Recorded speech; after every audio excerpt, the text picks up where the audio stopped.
Hey y'all. Hey. Alright, how y'all doing tonight or this afternoon? Welcome to the 6th annual Everett Showcase. I'm Nico. I'm Ruby. And I'm Bella.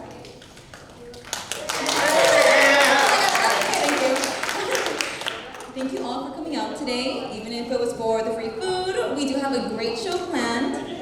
We're very grateful for all of you who could join us today, whether it's in person or virtual, to celebrate the project achievements of all of our Everett students this past year. For those of y'all joining by Zoom, hello, first of all, and Ivana will be hosting that, so say hi to Ivana via chat in the private DMs. But yeah, if you have any questions, comments, concerns, just privately chat Ivana Mendez right there, our executive fellow. Woo! Also, for those of you joining on Zoom, we encourage you all to get snug as a bug in a rug, get comfortable, get your refreshments, as we have a great show prepared for you tonight. And for those of you in the audience, sit tight. We are going to have an intermission and a break for bathroom breaks, so no worries. You'll get a slice of the food. It's going to be really great. So yeah, that's what we have planned for today.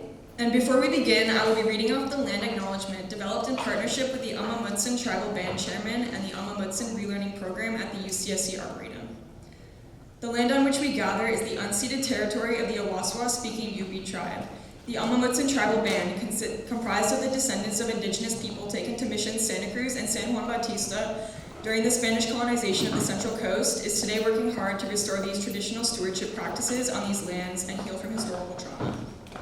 All right, now we're going to hear a few words from Director of the Everett Program, Chris Bender.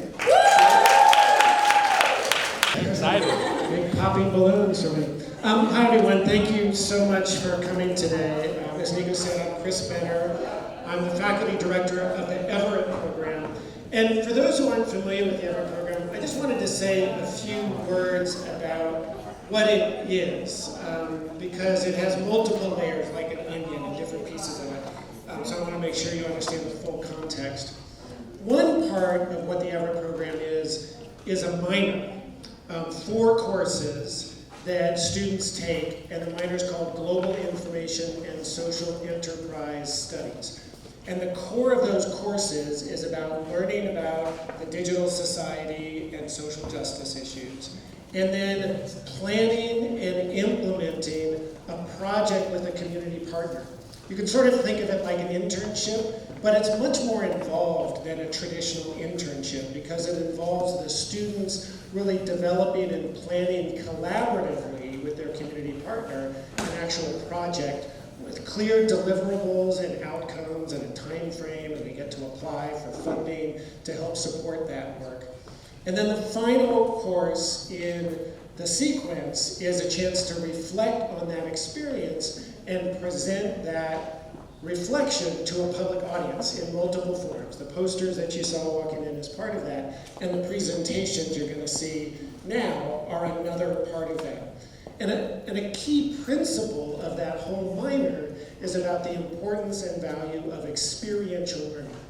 Learning outside of the classroom, in real-world environments, and a chance to reflect on that learning process. And part of that is learning professional skills, presenting that work to a broader audience. But that's one piece of the Everett program.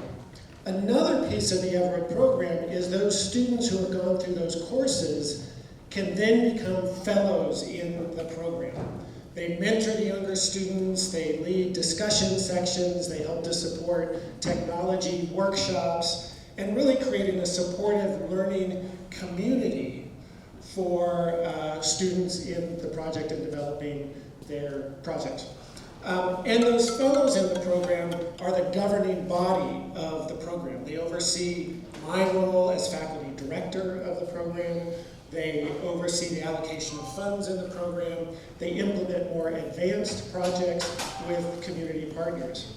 And that really leads to the third piece of this program, is that they are really getting experience in running a nonprofit organization, even while they're still in school. And it's a nonprofit within the university, and that very practical applied skills that they can take into the world after graduation. Now, in addition to that, we have in the program executive fellows. And so these are students who have graduated and stay on for a year or two in a fellowship capacity to really help support and create that whole learning environment. Now, here's the most amazing thing to me about the Everett program. As a faculty member, I do lots of research, and part of that is on cutting-edge thinking in pedagogy and learning processes in universities. And the people who are at the cutting edge of that research are pointing to the importance of applied, experiential learning, student-led classes as really the cutting edge of the kinds of models that the university as a whole should be adopting. And the students who created the Everett program were student activists who did that and created it 28 years ago. So this is a program that was way ahead of its time and is still growing and adapting and learning. And as part of that, I want to acknowledge the whole village of people that have been essential for evolving that program and making it grow over time. So first, everyone who is a fellow in the program, please raise your hand so we can acknowledge you. Yeah. Yes, everyone who's an executive fellow in the program, please raise your hand.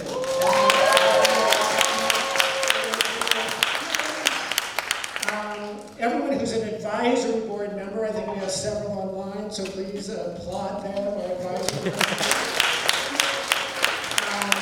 Community partners, if anyone's a community partner, please raise your hands, including those online. Please applaud them. And then for the last couple of years, we've had a special treat of having visiting professors in the program. And this year, we had the pleasure and privilege of Xiaowei Wang joining us. So I want to thank you, Xiaowei, for your time in the program, the expertise you've offered, and all you've done in really leading the students this fall. So please join me in thanking Xiaowei.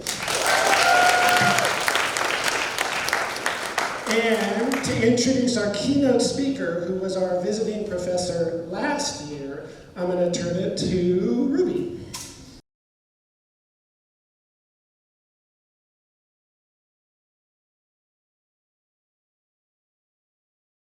Please welcome to the stage Dorothy Santa.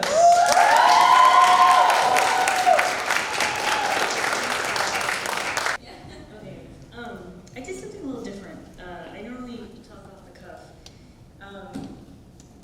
and I hope you don't mind. This is actually a letter, and I directed it to this cohort. So I write letters, and pardon me if I start crying. But first of all, thank you so much to Drs. Xiaowei Wang and Chris Benner and the Executive Fellows for welcoming me back to actually speak to this really special group.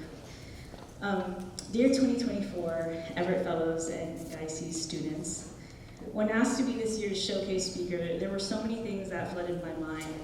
I wanted to say the right or perfect thing, but soon realized that there isn't such a thing, perfection that is.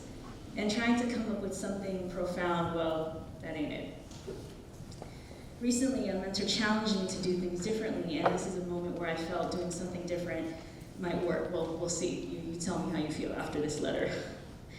I've always loved writing letters, and decided instead of my usual talking, as I mentioned, or speaking off the cuff, to write to you all today instead. And this isn't edited or refined, but rather some personal reflections of this past year and what I've seen since first meeting you all back in 30A, this time last year. Then spending 2 of your quarters with me developing the work and projects you all will be presenting today. I remember meeting you all and feeling very nervous and anxious. Will I say the right thing? Will I say the best things, the things they need to know? Do I have what it takes to help steward the ideas and collaborations that each of you were wondering would even work? At the end of the day, I learned quickly that the best thing for me was to get out of your way, actively listen, and pay close attention to how you were world building in and outside of the classroom. I also learned that the hours we spent together were exercises in how the world becomes just a little bit smaller momentarily, and that each of you is a world in and of yourselves. And what happens when they collide? but start to gently orbit around one another over time. I've had a lot of time to think about and reflect on this trifecta of hands-on tech, heads on justice, hearts on change. And while I believe technology, analog, digital, and all the other types of technology out there might help us, they will never save us. And that's been said many times before me and many times more after me.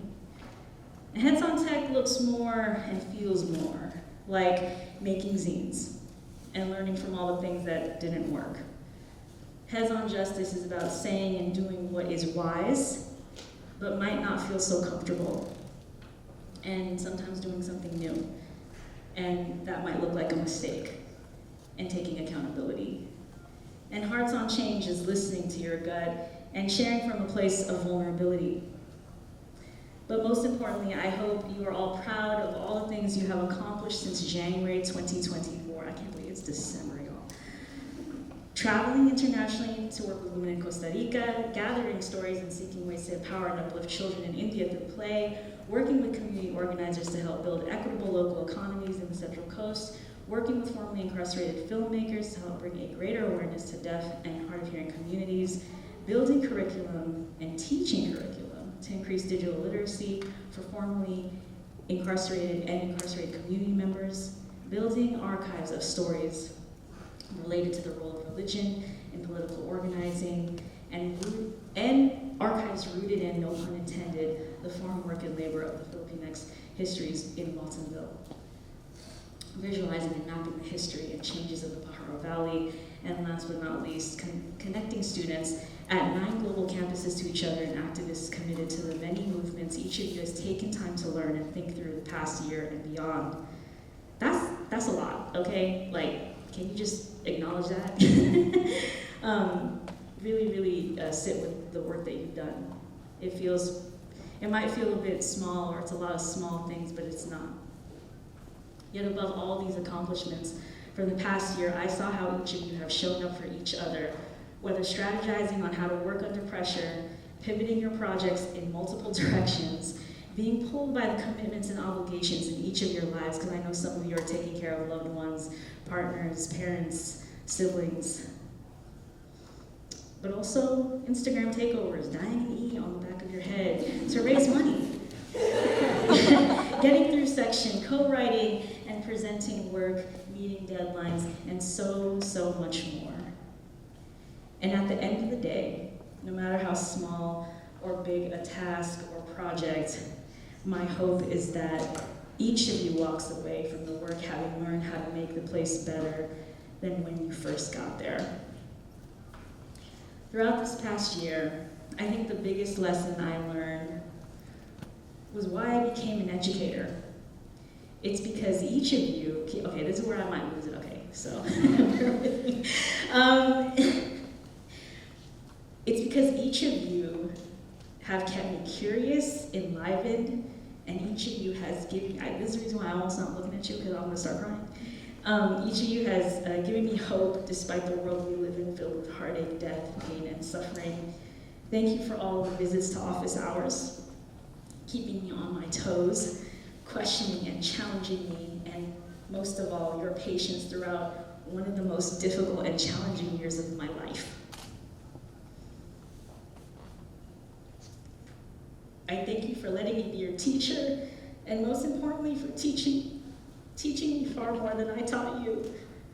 There's so much more to say, so I have a time limit, but I'll leave you all with this.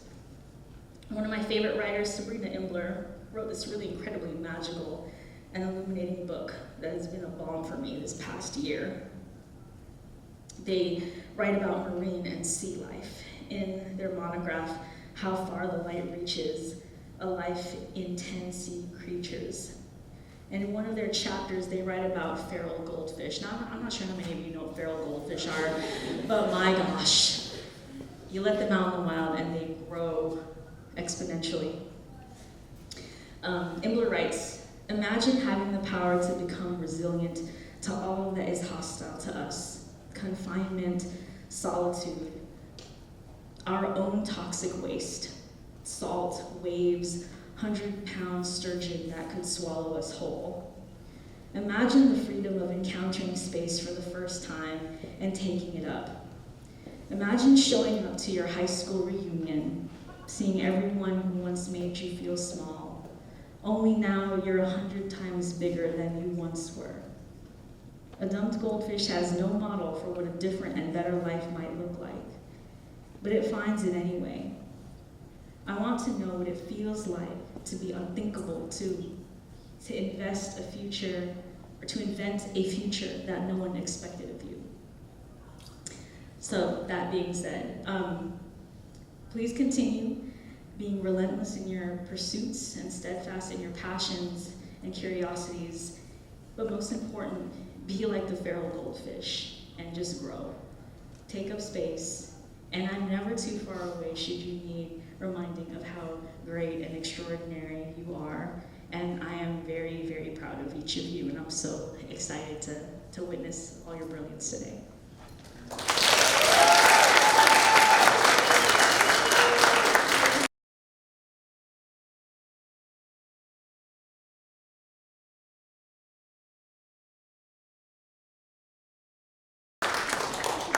Thank you once again to our keynote speaker, Dorothy Santos.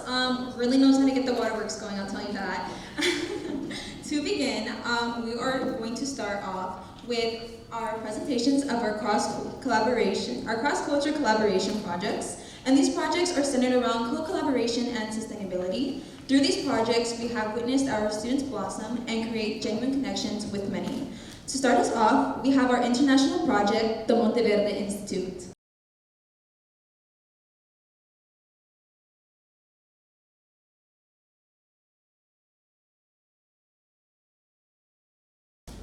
Guys, Bella's in this one. What? Hi, everybody. Thank you so much for coming. My name's Audrey. I'm Bella. I'm Genesis. Yeah, and we're the Monteverde Institute cohort. So we are one of the 2 international projects in this year's cohort, and we were focused at Monteverde Institute in Monteverde, Costa Rica, and we spent 3 weeks in Monteverde, and then we traveled 2 hours south to Costa de Pájaros to collaborate with the rural communities. And a little bit about Monteverde Institute is that it began with a focus on sustainable living, and it's now a nonprofit reinvesting in their communities. And the issue at hand is that Costa Rica's tourism thrives on natural beauty but often excludes rural communities. So our project is called Amplifying Community Voices in Costa de Pájaros, and we collaborated with inspiring women to enhance their digital literacy and help promote their small businesses. And to elaborate on our project deliverables and our goals, we met with the coordinator at Monteverde Institute, Irene Chen, who was a godsend, literally so helpful.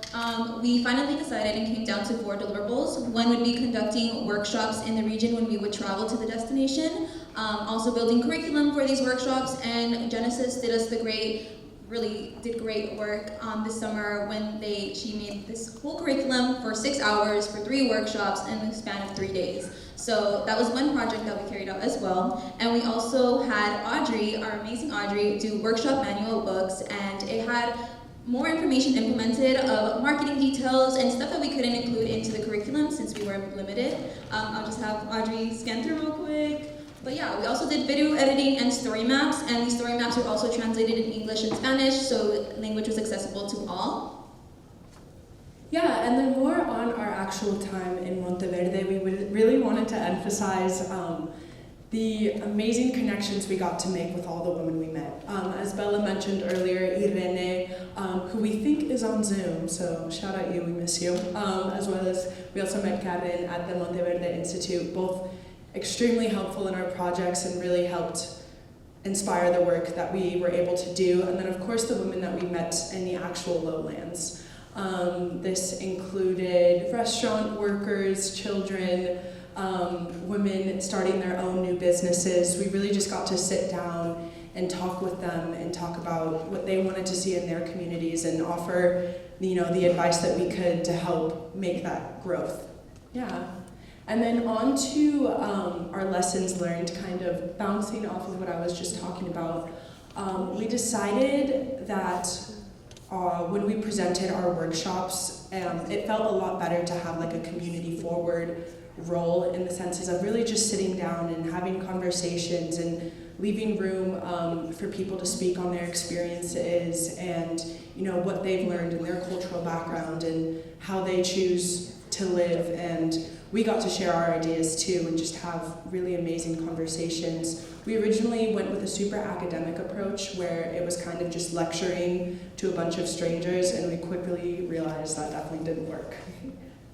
Yeah, pivoting is a word that we embraced because the climate was constantly changing in Costa Rica, and once we implemented feedback from the community, we had to change a bit of our curriculum. We also learned that we have to be very transparent when it comes to our capacities. In the beginning, it was really difficult to navigate what it meant to carry these responsibilities, knowing that we were not very familiar with the work. So making sure to just be transparent about where we need to be helped and where we need each other. So we learned to rely on each other. We also, for our final project practicum, we came down to the project practicum paper, which is 35 pages, and as mortifying as that sounds, we believe that it was the best way to showcase our work that we have created, as well as working alongside the communities, and it only felt right to put this all into writing. We also really want to thank all our professors, our visiting professors, for all the work that really they supported us with. And we also want to give a big shout out to our project guide, Fernando Gallardo. We love you! Without him, we would have been lost on the side of the road in Costa Rica. So, thank you. Thank you so much.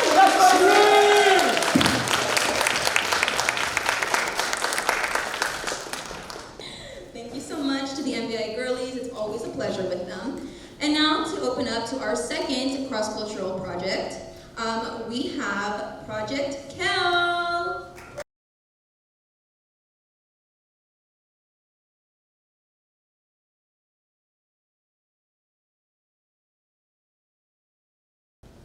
Okay, hi guys. I'm Emily. I'm September, and we are the Project Cal team. Okay. So our project overview, our project partner is Project Cal based in Lucknow, India, kind of far away.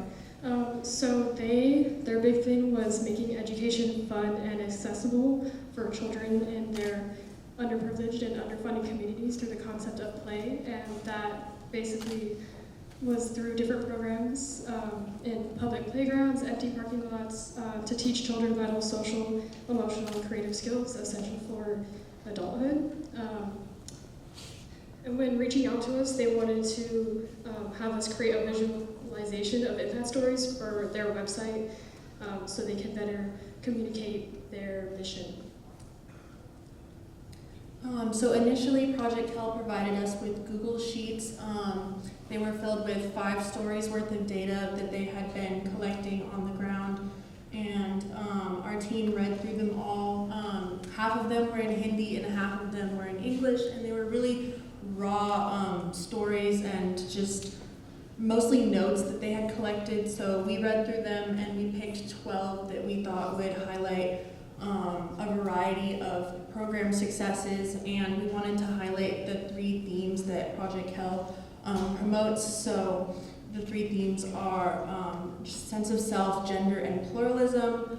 And after combing through these stories, we started creating our visualizations in July, and we really wanted to highlight the program successes and provide more insight into the pedagogy that Project Cal works to do every day.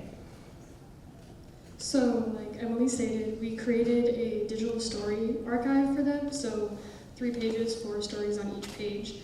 Read through all those stories, so it was really hard to choose which ones showcased what their 3 pillars were. So the outcome, I think, was great. I think it was really cool. I definitely think it's super useful, but we had a lot of lessons learned, so flexibility and shifting from in-person to remote work. It was originally supposed to be an in-person project, but because of other responsibilities and other things that came up, we switched to remote, and so pivoting was just how MBI talked about, a huge thing in our project. It was just pivot after pivot. But we did great as a team to handle that. Consistent communication between not just us and Project Cal, but between each other. It was a summer project. We all have different things going on, so it was super important to keep communicating. And then technical difficulties. We came across a few, mostly me. My laptop did not like me. So keeping in mind that those are possibilities and having a buffer of time helped us tremendously.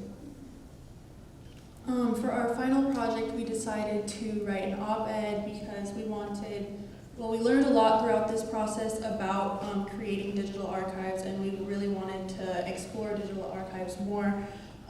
So we created an op-ed so hopefully people can learn more about the possibilities with digital archives, and we wanted to share our experiences. And a section of our op-ed is, history has often been told by the powerful, leaving countless voices unheard, but what if technology could change that?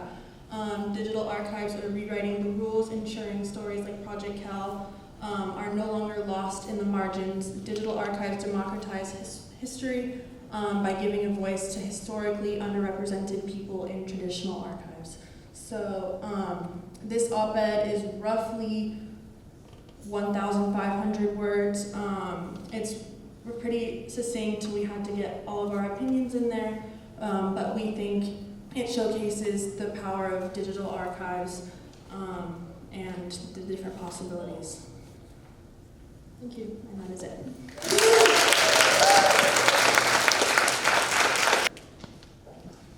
Thank you so much to Project Cal. Thank you. That was hard work and resilience, to say the very least. Now, help me welcome to the stage the Ventures Project. Yeah.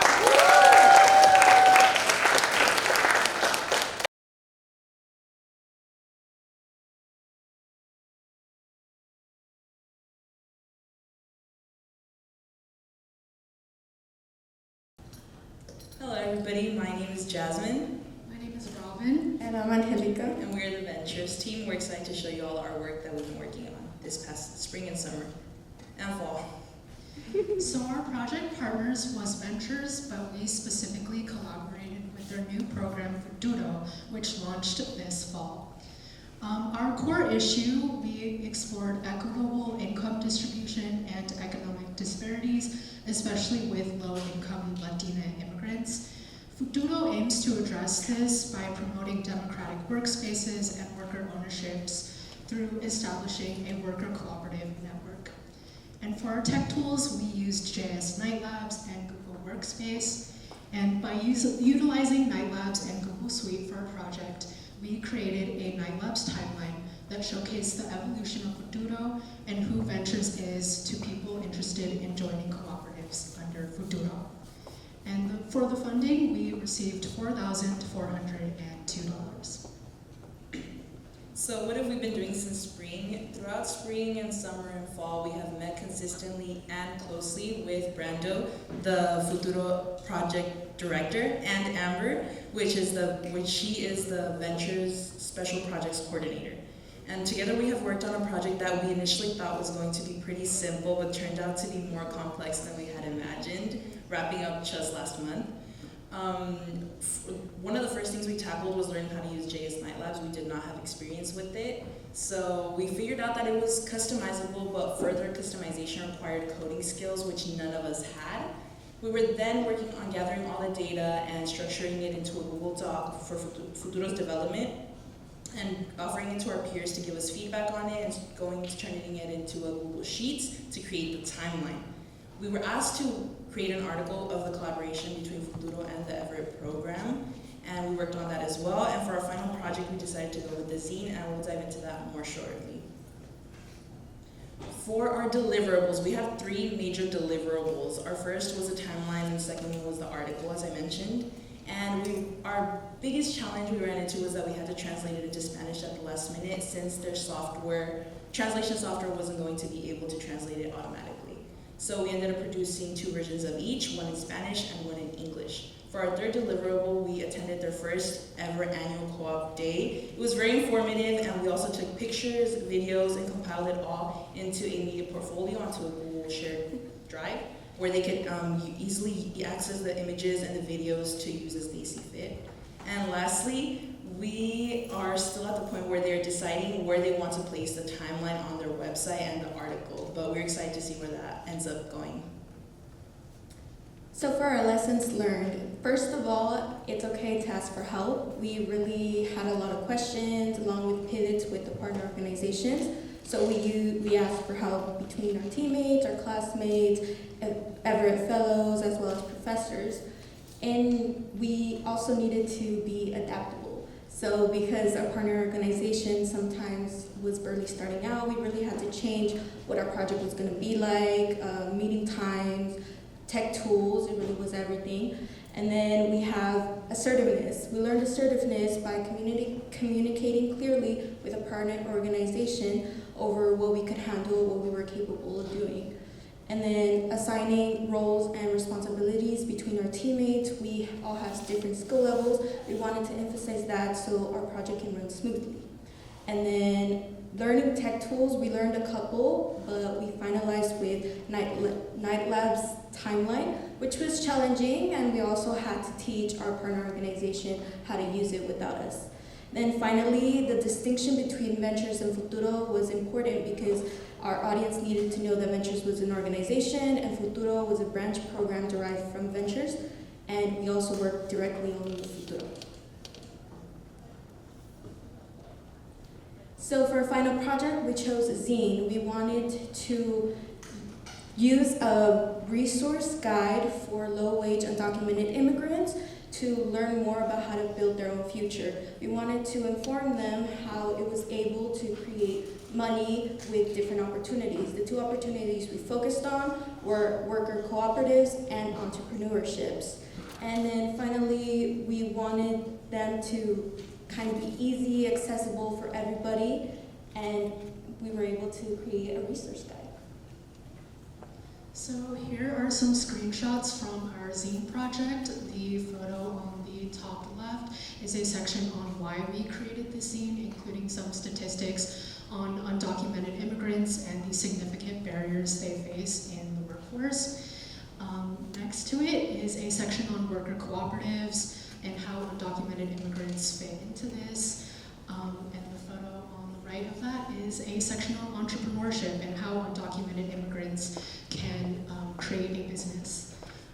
Next, the photo on the bottom center is a section on success stories, and we wanted to highlight undocumented immigrants creating their own businesses and worker cooperatives.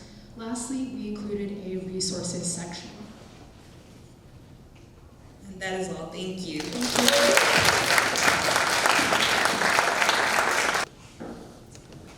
Thank you to all our projects. We hope you all enjoyed it as much as we love seeing all the hard work that they put in for the entirety of the year.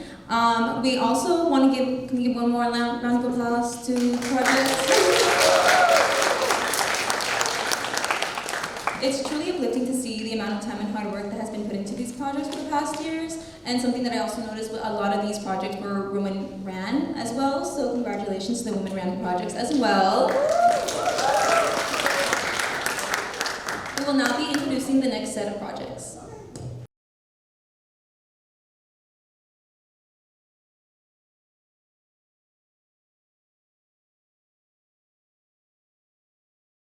Yes, awesome work, y'all. I'm so proud of y'all, and I know we're all so proud of y'all. Yes. Now we're going to be introducing the Reimagining Justice Through Education projects, starting with Empowerment Avenue.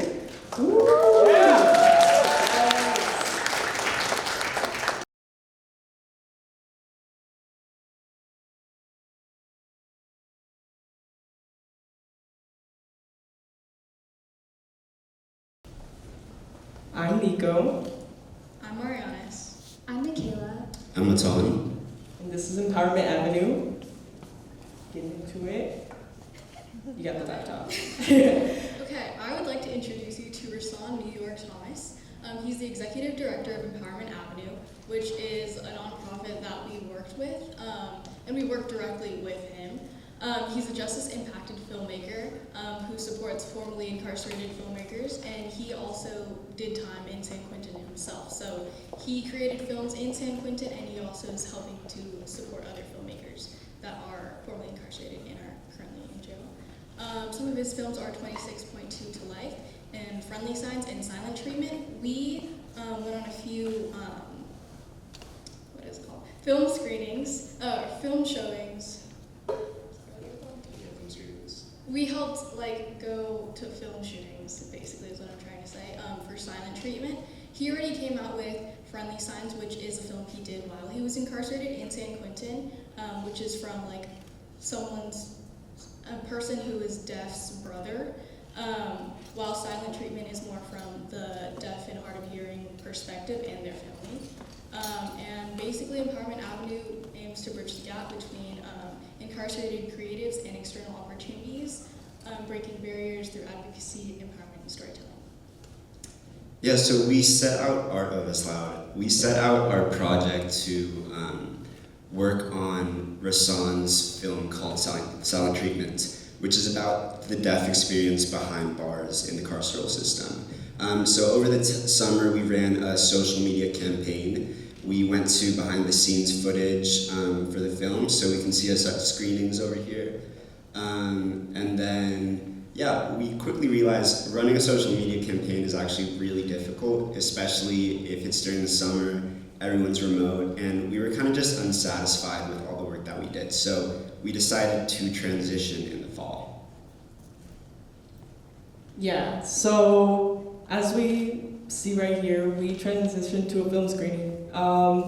We recognized as we went to other film screenings with Rassan that it's really important to get engaged with your community. A lot of people have not really seen films that were released by incarcerated filmmakers. It's kind of hard to get these films and get them out to the public. So getting some films by people that we've interacted with was something that we really wanted to do. So moving on to the next slide. We went from a social media campaign to a film screening because people that we were interacting with, this person named Brian, he was like, you guys are doing a social media campaign, but I don't even have Instagram, and I will never get Instagram. And we were like, okay, let's try something else. He's like, I would definitely go to a public event. You guys should do an event. So we kind of switched the gears and we ended on a film screening. So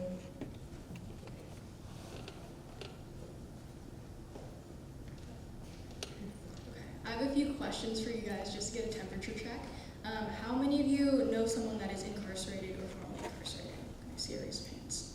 Oh wow, a lot of you. I was not expecting that. Thank you, okay, hands down. How many of you have heard or know someone that is hard of hearing or is little D deaf or big D deaf? Oh wow, okay. Well, I was gonna take this in a different direction and be like, not a lot of people know people that are at the intersectionality of being deaf, hard of hearing, and also being impacted by the justice system. So you guys are a special group. You're very social justice, but basically having a film screening was basically our how we wanted to put these categories together and have people learn about it through actually engaging with the people that actually created the films and are part of these communities. Alright, so the impact of a film screening specifically, like we said, is to kind of bridge the gap of people that don't have access to social media. It's also kind of important for the fact of having accessible space, as we learned that was a big part of the intersectionality experience between incarcerated people and hard of hearing people, is often just a lack of access to space. And so we got a group of people together and shared our screens, or shared our films that we got to be a part of, and had a Q&A, and so it gave people the opportunity to learn firsthand from the experiences of incarcerated people and really get to learn in a community, which was really beautiful. And some steps learned. It was an incredibly enriching project. We learned a lot about tech tools such as Premiere Pro. We learned we were really good at Canva by the end of all of this. We also also learned how to put on a film screening and the prep that's involved in that. We learned how to be present in a film shoot and the protocols that are involved in that. We had some hiccups at times, but it was wonderful. We also learned a lot about pivoting, as many other groups have mentioned already. And kind of the most enriching parts was getting to learn about the communities we worked with, as well as developing our abilities to work as a team. Yeah, and these are some of the resources we created for our film screening. We created a resource little pamphlet right here. So a Spotify link, some places that you could donate directly to the artists that were part of the screening. And also we created a zine, which is on one of the tables over there. So check it out. It's on accessibility and how we can create accessible spaces for linguistic minorities. So, yes. Thank you, guys. Alrighty. Thank y'all, Empowerment Avenue. I love you. And now we have Impactathons plus ARC. Yeah.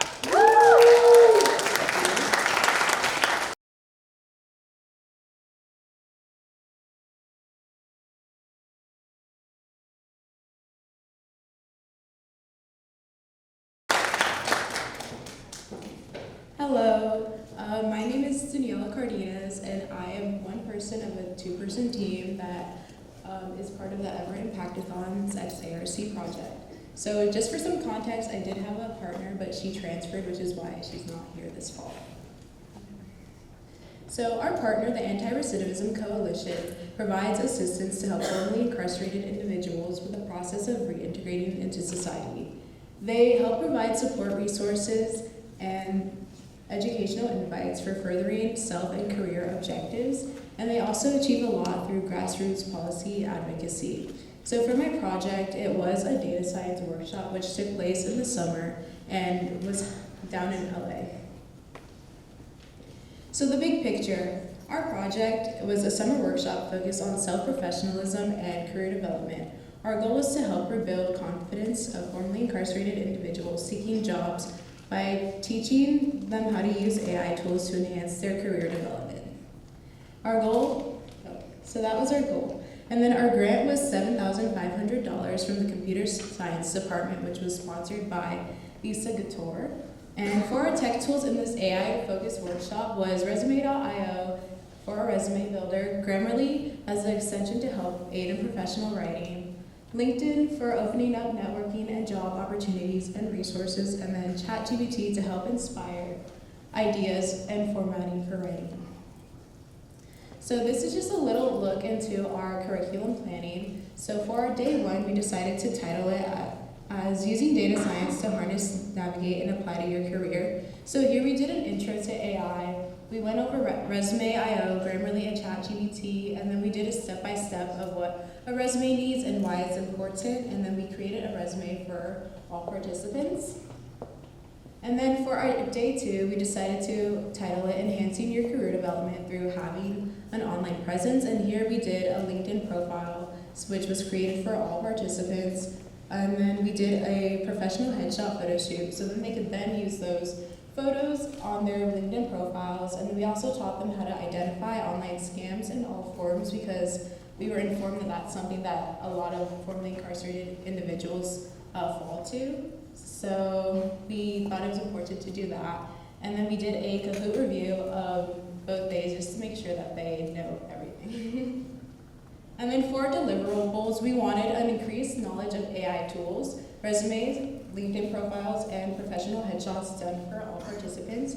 So that was also successfully achieved in our workshop.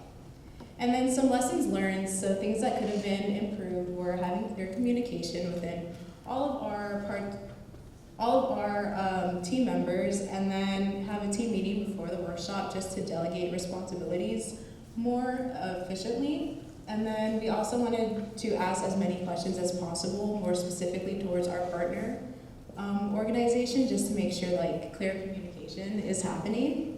And then just overall manage time better when facilitating. So our outcomes. just to show just like some results of our workshop and how it was beneficial. So when asked, I am confident in my ability to engage with technology that is new to me and learn how to use it. So prior to the workshop in the blue, most participants did like 2s and 3s, 1, 4. And then after the workshop, participants did 3, 4s, and even a 5. So that shows like how it was beneficial in them learning new tech tools. And then what platforms do you plan to use in the future after this workshop? So most participants and all participants put Grammarly, LinkedIn, and ChatGPT. Oh. And that's weird, okay. And then have any of the resources we help provide in the workshop help you so far? And then a lot of them it helped them create a strong resume. LinkedIn helped them with new job connections and help them connect with others, help them participate when they did other workshops. And then overall, they have been exceedingly beneficial. So, good news. And then when asked if they learned anything new about LinkedIn, Grammarly, Resume.io, and ChatGPT, they all said yes. So that was successful, thankfully.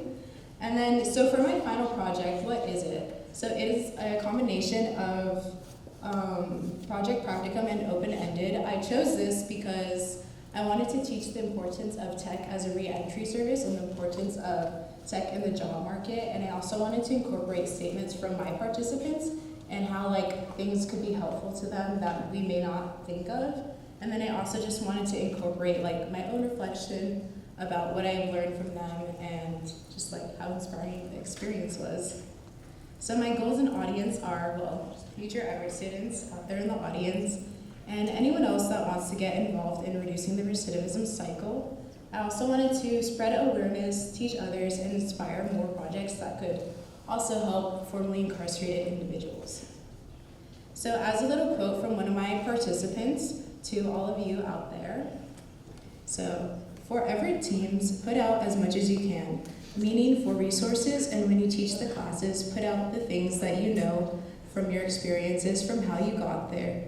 Got to where you got to because people like myself learn better from people that are real. You put a computer in front of me, I won't know what to do with it. But if you put a person like yourself in front of me and explain it, I get a better understanding. So there's just like a message to all of us out here. Thank you. All right, thank you so much, Daniela. Next up, we got Gateways right here. Woo!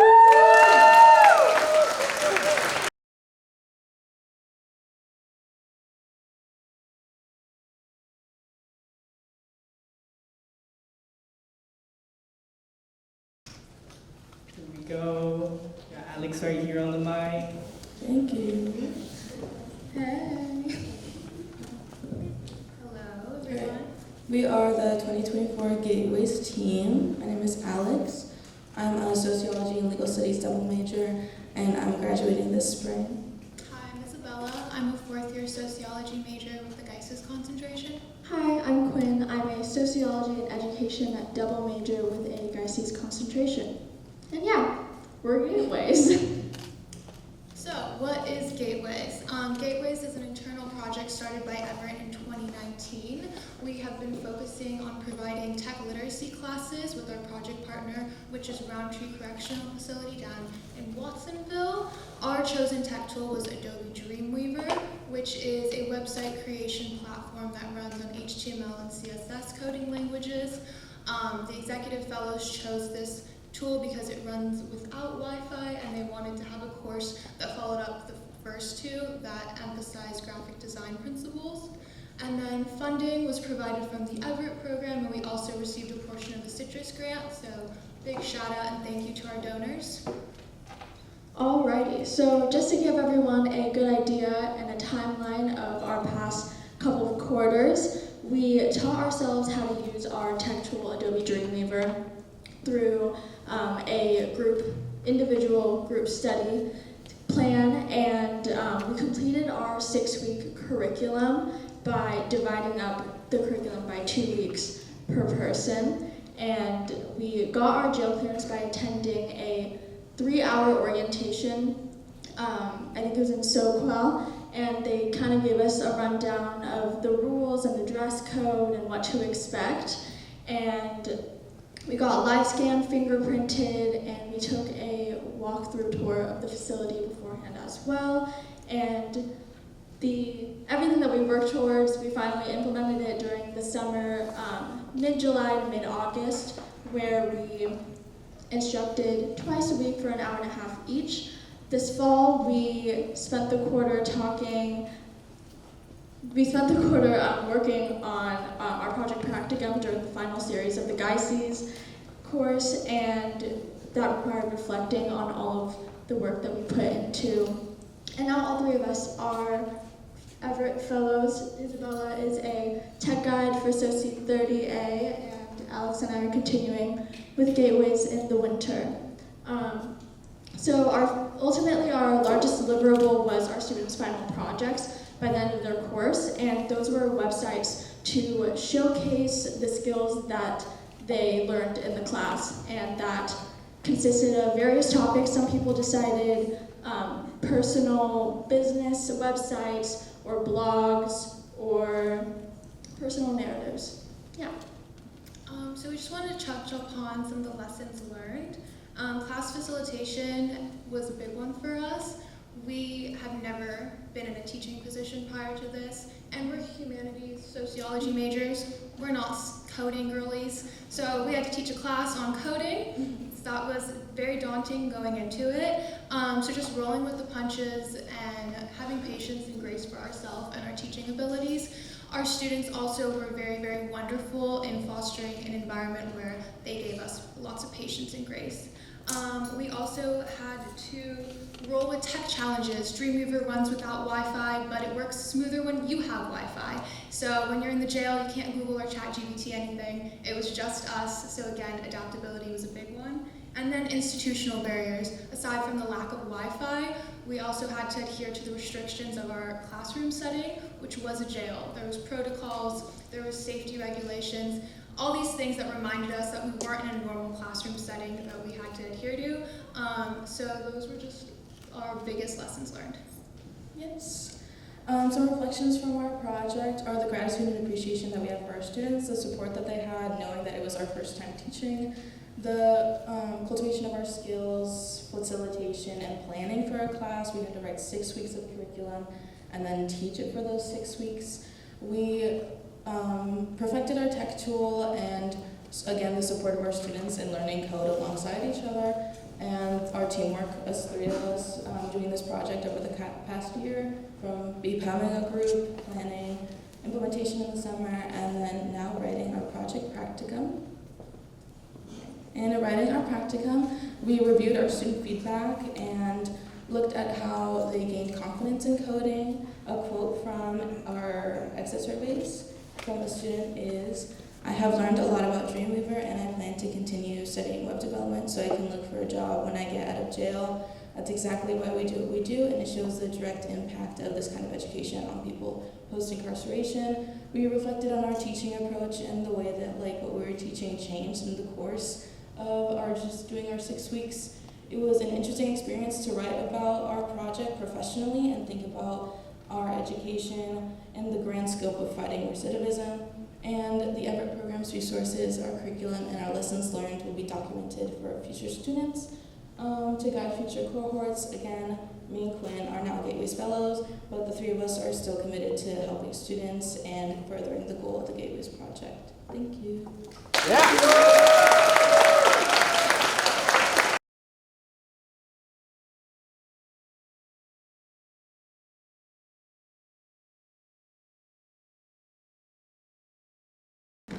If I could have all 6 groups that just presented please come up, we're doing a Q&A now.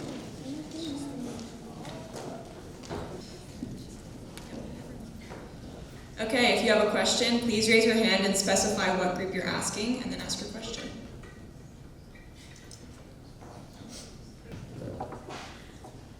Thank you so much to everyone who presented. You guys did excellent. I don't have a question necessarily specifically for any group, so this is open to anyone who presented. But I'd like to hear if any of you had a personal connection to the projects that you were serving, if you were from that community by any chance or have any communities, or relation to the project that you did and your experience with that and what it meant to you to, I guess, give back in a way? Okay, well, as you can tell, we were very excited about this question because a lot of the MVI project was centered around making those connections.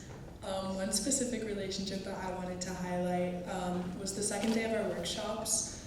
We were, what was the name of the second one? Mujeres de Coyolito? No, Mudeku was our second day group, and we were fortunate enough to have a lot of young people around too, because a lot of the women participating in the workshops were working mothers and didn't have access to after-school childcare and stuff.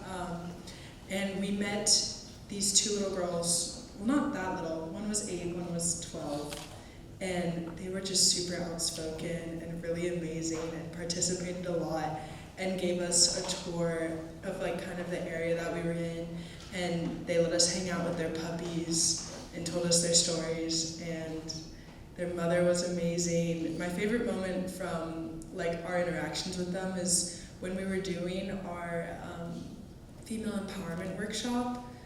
We were, kind of asking these women to bring up barriers they had experienced, and the kind of rough translation of what the little girl said was, she was like, girls can drive bangas just like boys. Banga is boat. This is an ocean city, and we were like, yes. And she said it quietly to me first, and I was like, girl, tell them, come on, let us all know. And she did, and sparked this own conversation that she was almost leading as this 8-year-old. So it was really amazing to see, that kind of activist mindset start from a really young age. I rambled, I'm sorry. No, and I also wanted to touch on that too. Prior to my project, when I was making my decision, I was like, oh my god, what am I going to choose? I don't feel tied to anything. And I was very not confident in my capabilities, knowing that I was perfectly capable of carrying out a project. But this project really centered me in not only to push myself forward to understand that I do have the strength and also feel comfortable within the Spanish, because I was like, ooh girl, I'm low-key no sabo. But I was not gonna let myself admit that, because I was like, no way, I grew up as a fluent Spanish speaker and I don't know Spanish. So that was something that was really tied to me. If I wanted to work with women in the communities and it being Latino communities, I really wanted to emphasize that I wanted to make a change and how I felt about myself and my perception. So really it was very well-rounded, and I loved meeting all the women. I cried and I cried and I cried and probably will still cry, because it really just started a passion inside, and we are going to continue working with them and building a partnership. So it was really fulfilling. Yeah. Guys, we also forgot to mention that our entire project was in Spanish, and the entire time we were there, we were speaking Spanish. So, dual immersion project. Okay, any other questions? Oh, yeah, sorry. Oh my god.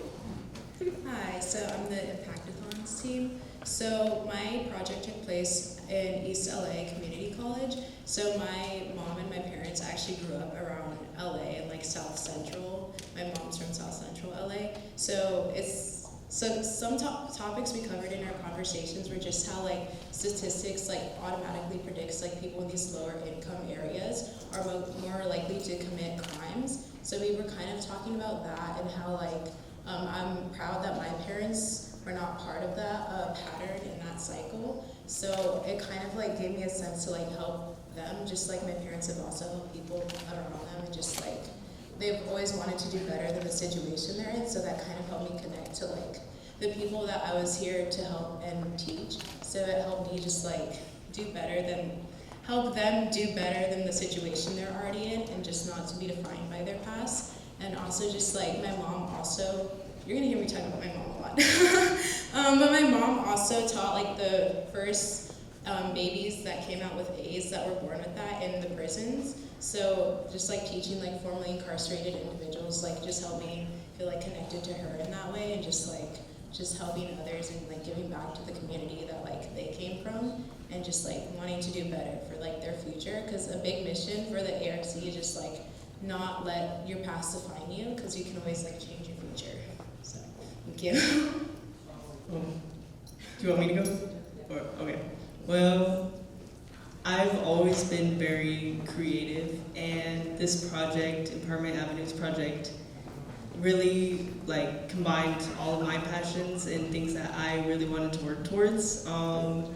My father was a police officer, and I saw kind of the cruel side of that. And I went to college, and I was like, I want to work towards everything that I saw him do in the community, because the things that he kind of did kind of ruined our community, because we grew up in a lower income community, and I was like, I don't really agree with any of this, and that kind of, I'm a little cancer man, so that hurt my feelings. So I went here and I studied sociology, and he was like, what is sociology? I was like, none of your business. And I came here and I was also in ASL for 3 years, so I was doing ASL and learning about the deaf community, and then I heard like Rasan's project, and I was like, bruh, this is literally like everything I wanted to do. I can't believe like this is a project I could work on. So yeah, that's how I got into this project, and it was like a great project to work on, and I hope I could work on projects like that in the future. So, yeah. So Ventures in Futuro helps along the Central Coast, right? But Futuro was focused on specifically starting in Salinas first. I'm from Salinas. I commute. Yeah, it's a struggle, but it's okay. And since they were working with specifically in Salinas targeting first, I was really excited because if you don't know, Salinas is known as the salad bowl of the world. And everywhere you look, there's ag fields, there's ag workers, specifically undocumented immigrant workers. So I wanted to find ways to give back to my community. When I heard that Futuro was doing this and offering different ways in which they could earn a living wage and start their own future independently, and non-hierarchical work structures such as worker cooperatives, I was really interested into that. So giving back to my community, that was number one. And also in the way that our zine, we worked on our zine, we took inspiration from the worker cooperative model that they were presenting. And my mom is a small business owner, so in Salinas. So I was really interested into that and how I could make the people in my community know that they didn't just have to work in fields, you know, picking strawberries, vegetables that we eat, and all fruits and all that. So I wanted to find ways that they could actually learn about this program. So implementing this project was very special to me and near and dear to my heart.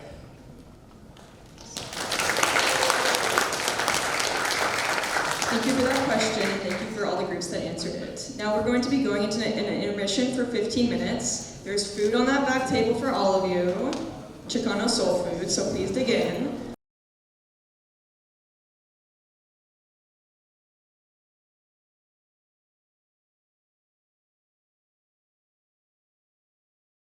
We're going to get started with digital storytelling and mapping for social change. So coming up, we got Koba right here.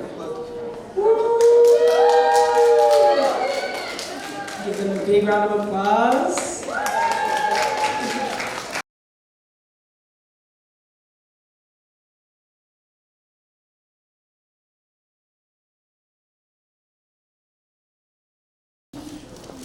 Hi everyone, I'm Chris.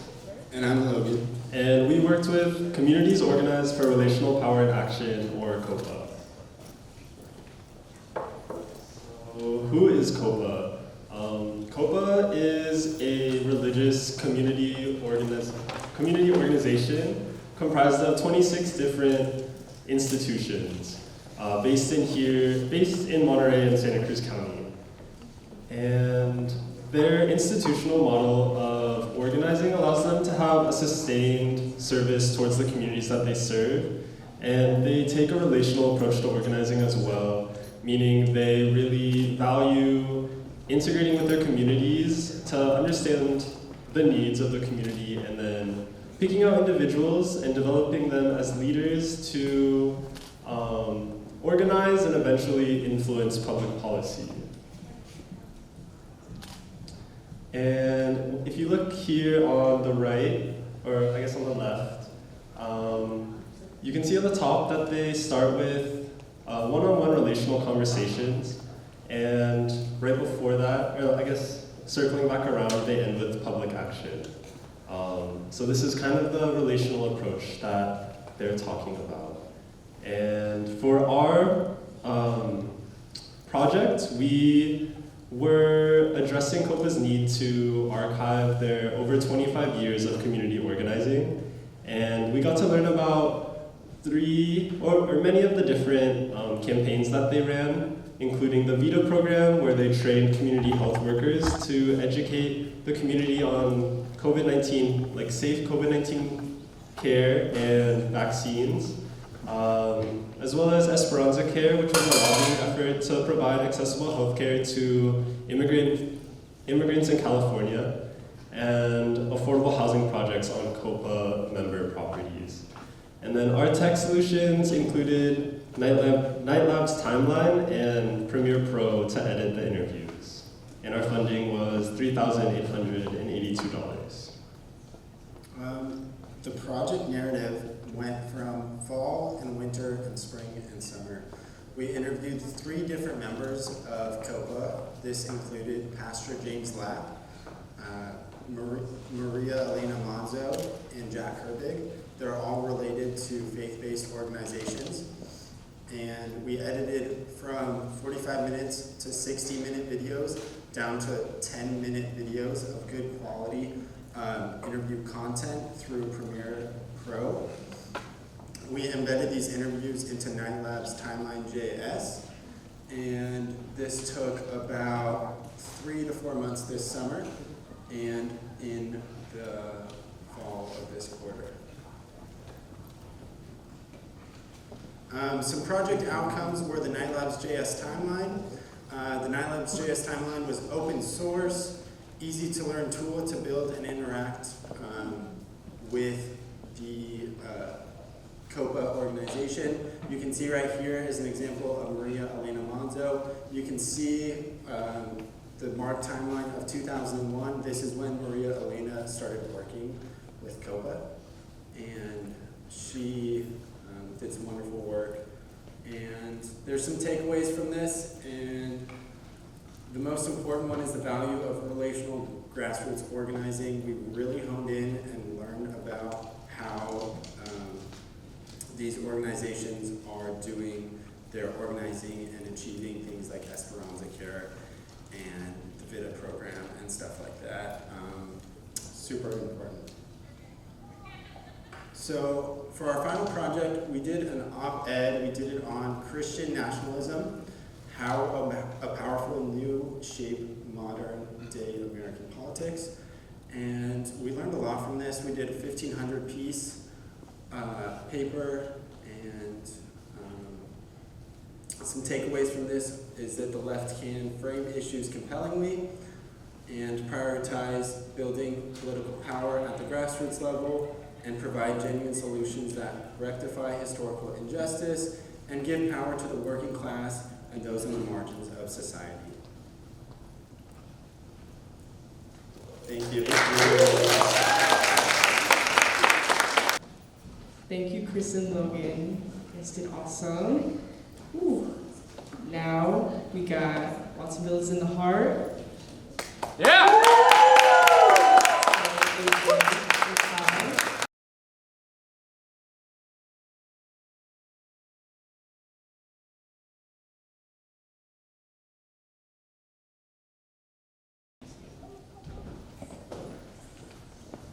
Hi, I'm AJ. I'm Kai. And we are the Watsonville's in the Heart team, and our project is called Sowing Seeds. For our project, we were partnered with Watsonville's in the Heart, a community-driven digital archive. Last summer, Watsonville in the Heart hosted a museum exhibit called Sowing Seeds, Filipino American Stories from the Palo Valley. Task our team with creating a 3D featuring the exhibit. The Filipino history of the area is often overlooked by school curriculum.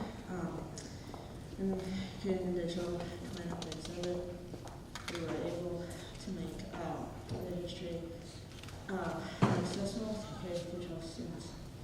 The tech tool team used was Matterport, a 3D spatial software platform often used by retail agents to create refresher walkthrough tours of homes and clients. Along with the software, we also used a type of 3D country camera set just for the company. The total funding for our project was $1,068.12. Since May, we finished an English and Spanish version of our tour, with each consisting of 107 annotations, links to audit guides, meetings with local descendants from Filipino families, and additional. Our tour has been published on the Archives website, and this past fall quarter we created a zine that underlines some punches of oral history and documenting the lived experiences and cultures of marginalized communities. The zine coincides with the oral history aspect of the museum. Our project outcomes and what we've learned was how to use 3D mapping software and the type of 3D calculation frequency for time management and communication skills and awareness or professionalism. Okay, that leads us to our final zine project, and as a culmination of our work on the tour, we used our zine to highlight a few of the audio guides that are featured in the exhibit, and to tie in the educational aspect, we modeled our zine after children's workbooks. These workbooks usually involve having various activities to further your knowledge and deepen your understanding about the subject at hand. And so, just to go into our slides, we included the transcriptions of the oral history featured in the Sewing exhibit that was collected by Watsonville's in the Heart, along with a photo and a short introduction to the person whose story we are sharing. Each story kind of goes into personal experiences, personal life stories, as well as the importance of labor and unionization during this time. There are 3 stories in total that we shared, and there's 2 activities for each story. Here are a few examples of the activities. There's like mazes, fill in the blanks, a little coloring page, but all of the activities tie into the information and the stories that were shared in the zine project. Thank you.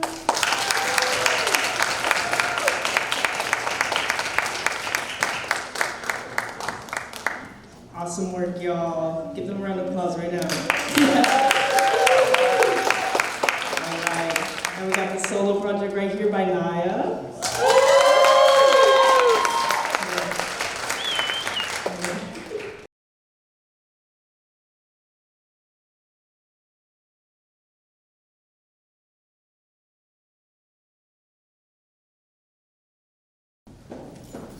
Hi everyone, my name is Naya Stewart. I am an environmental studies major, and yes, I am the solo project. My project was with Regeneración Pájaro Valley. Don't believe me, I don't speak Spanish. So my project is a ArcGIS planning grant interactive map. So in 2023, the Pájaro River levee breached, and it caused flooding that absolutely devastated the area. There are regions of Pájaro and Watsonville that are still recovering from this horrible flood. It displaced tons of people.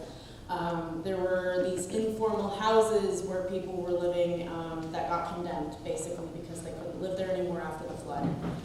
As a result, there was a planning grant, the Transformative Climate Communities Planning Grant, that was administered to counties in California. So there was a lot in LA. There was a really great example of it in Oakland, if you want to take a look at the Oakland TCC grant. But Monterey also received a planning grant, and that money was, some of the money from the planning grant went to RPV. So that's the group that I'm with.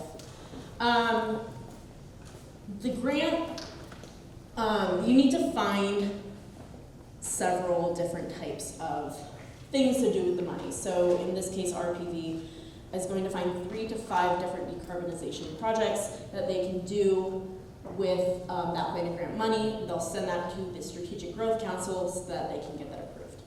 So I used ArcGIS to communicate this work. The interactive map shows historical and census data, green space that the city already has, in addition to community spaces that they already have. I wanted to show the things that Pájaro and Watsonville have, in addition to what they don't and I received $425 for funding this project.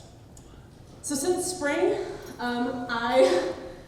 I work during the summer, so it was really difficult for me to do this project, and also because I'm a solo project, there's not a ton of accountability. I don't have a partner going, hey, you need to like actually do your work. So progress was really slow, but once Ivana finished my translation service, I finally got the wherewithal to actually finish the project, so I made a couple infographics. I added photos and pop-ups, which was incredibly difficult for no good reason.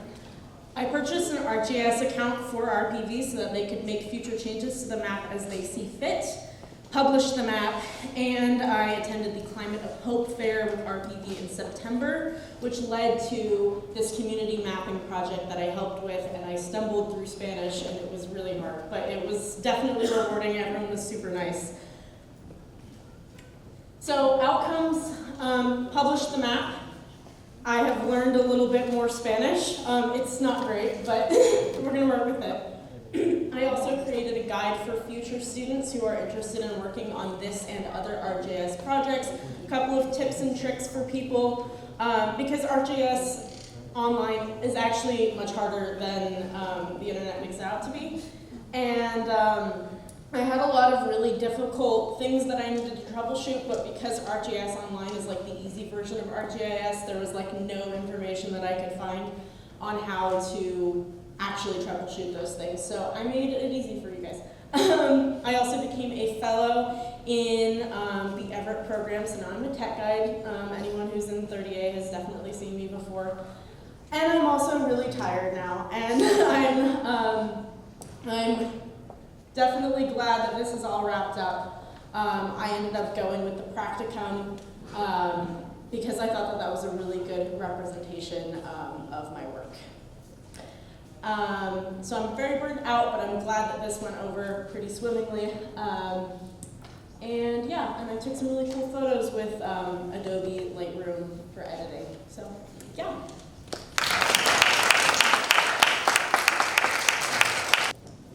Thank you, Naya. Excellent work. Now we got the right livelihood.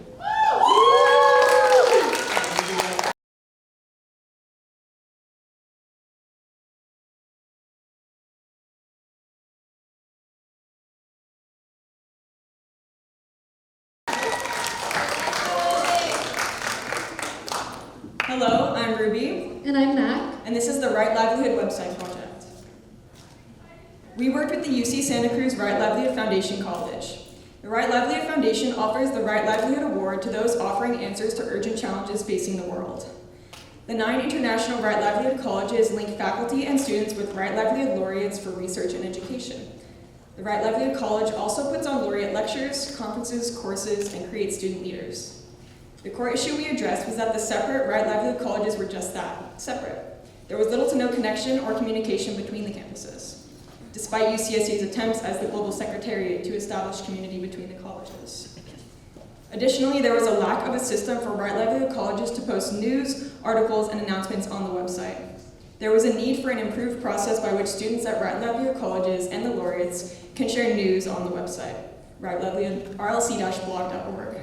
Our main goal was to connect students from all 9 international Right Livelihood college campuses.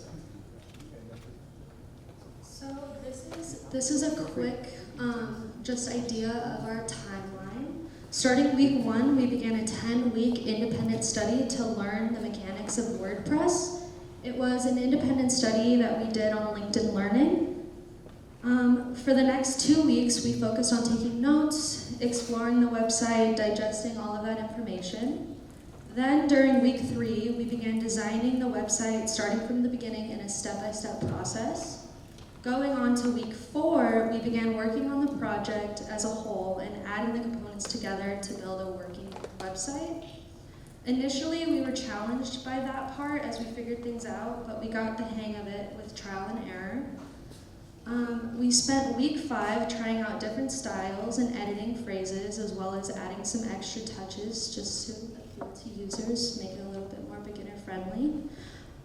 We added aesthetic appeal, user-friendly tips, and focused on user interface and user experience. That's what the UI and UX stands for. During week 6, we completed our LinkedIn Learning courses and our notes were complete. During week 7, our work consisted of identifying bugs or issues and using our notes to try to combat that and address them. We made sure to test all of the website's compatibility against various devices going on to week 8. And as we were preparing to wrap up our project, we made a few final finishing touches to the user interface. Beginning of week 9, we sent our project to other Everett peers asking for feedback in its contents of readability. Then as we got to week 10, we were really happy with what we had. We had our feedback, and with that feedback, we improved the final touches of our project. Our deliverables were the pages added to rlc-blog.org. Pages include events to display upcoming events, past events and past conferences, submit events and submit news where our Livelihood College laureates, students, and staff can post things, and finally, a page for their research database and a page for a faculty directory. Lessons learned include, of course, the technical WordPress skills we acquired. We also learned that asking for help is never a bad thing, and it helped us be able to grow our WordPress skills. We also learned the value of communication, and that is the foundation of any project. Finally, we got to contribute to international dialogue, which was key to our goal of connecting the international Wright Livelihood College campuses. For our final project, we did a zine, and for that we did a little WordPress workbook. So we, in the zine, it explains just basic features and the mechanics of WordPress. Since we were beginners, we wanted to make it as beginner-friendly as possible. It includes 3 little activities related to website development to try to help other beginners have an easy and clear way to figure out the main things of WordPress. Thank you.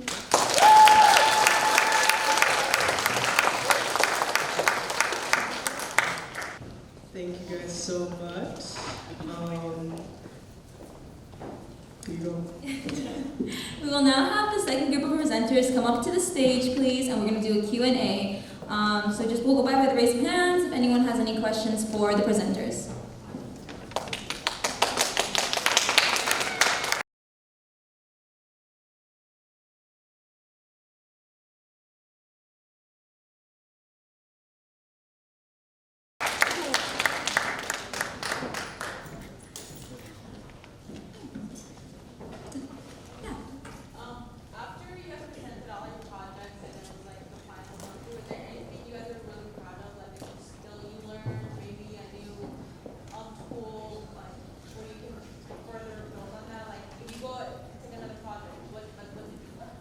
Did you guys hear that?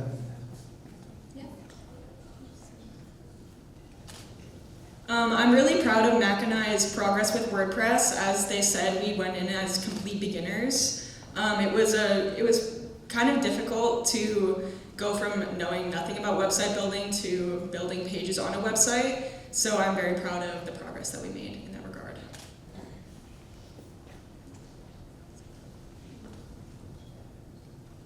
I actually learned a lot about graphic design.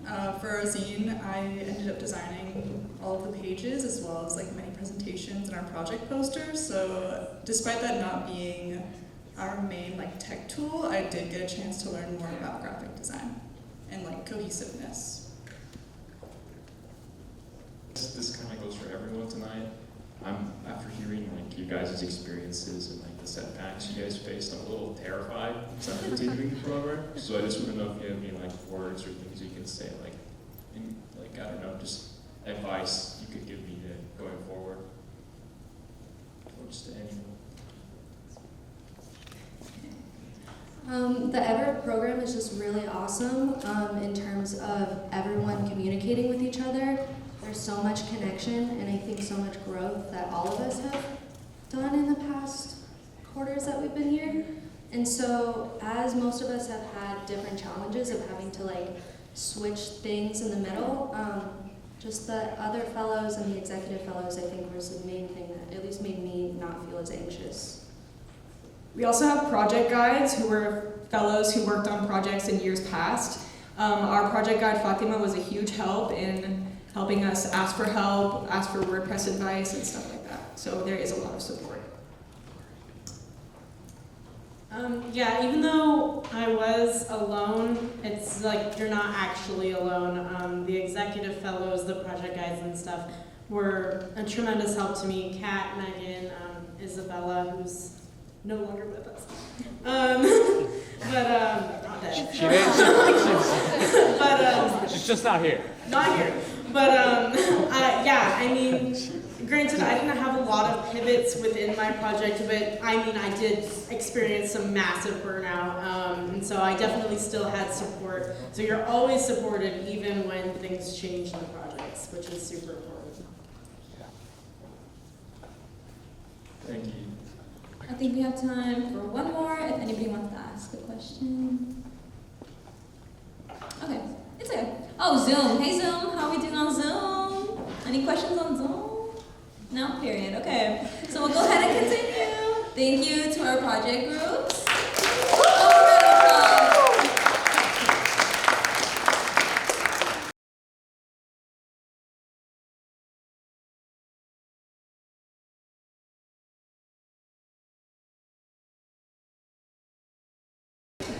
It's raffle time. Okay. We have 6 prizes for people in person and 1 for everyone on Zoom. So we're gonna pick the numbers. If your number is called, you can come up and have first choice of what you want. We have a tote bag, a Pizza My Heart gift card, and a bunch of ground coffee. Yeah. For those of you joining the Everett program, this is what you can rock. If you're not joining the program, this is also what you can receive to support us, period. We got Verb coffee, a lot of Verb coffee, and... Wow. And there's a Pizza My Heart gift card. So, let's get crazy. How much? $25. Put your ticket in, mix it up. Wait, before we start, does anybody have theirs that they want to put in here? Everett, no. Remember your numbers, hold your ticket. Manifest really hard right now. That one right there. Okay, this is the first one then. So the number is going to be 092263. Yeah! No, I'm just kidding. Maybe it's yours. Maybe less. Okay, another one. Okay, number 092296. Oh, Megan! Whoa! Megan! Oh, Megan! Megan is one of our fellows.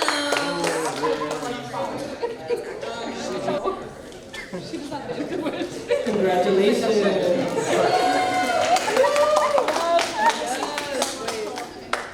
Okay, next number 092259. Actually, go. Whoa!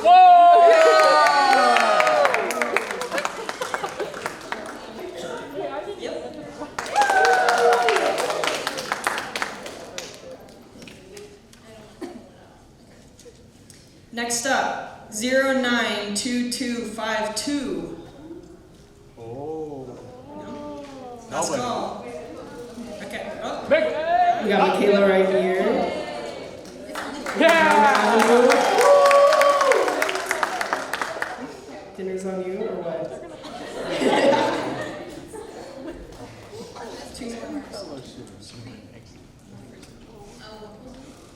Okay, next up, 092245. Oh.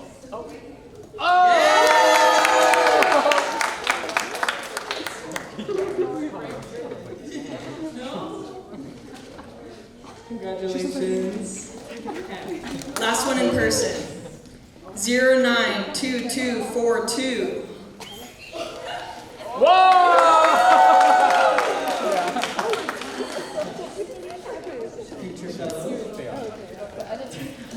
And if I'm not mistaken, we have a Zoom raffle as well. They donated the gift to Bella. Got the coffee, Bella!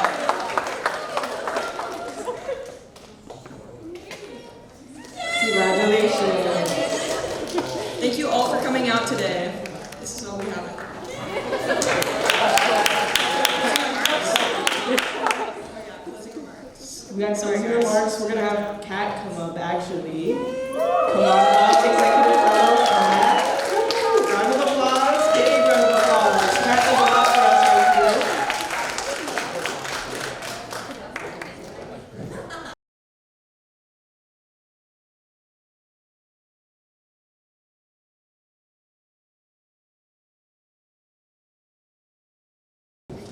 Thank you guys.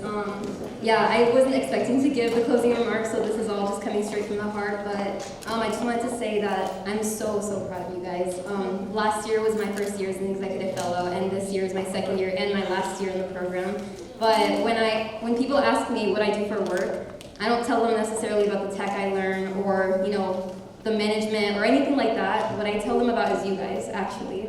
I tell them about the students that I'm a mentor to, but most importantly, I tell them about how much you guys have influenced me, really. I know that you guys talk about all the support that you guys get from us, and we're so happy to be that for you, but really, I don't think you understand how much you guys help us, more than we help you, way more. I think that my first year as an executive fellow was difficult for so many reasons, just getting adjusted to the role and dealing with the imposter syndrome of being a leader at that capacity, having just graduated. And I think that having you guys as, students, friends, and just support really got me through the year. And I just want to say I hope that you guys are so proud of yourselves for the work that you've accomplished, but also just the kind of people that you are.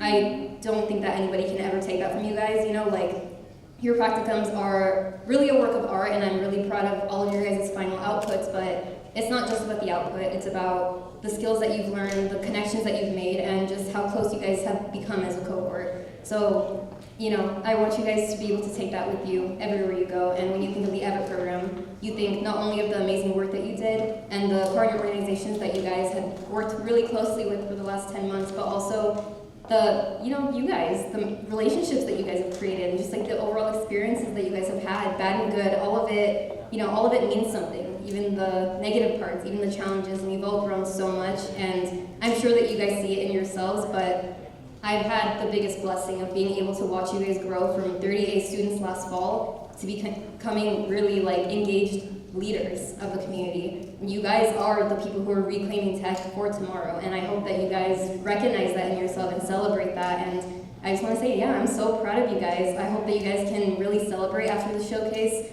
with your friends, family, loved ones, and just know that here at the Everett program, we're celebrating you guys every single day. So thank you guys for all your help.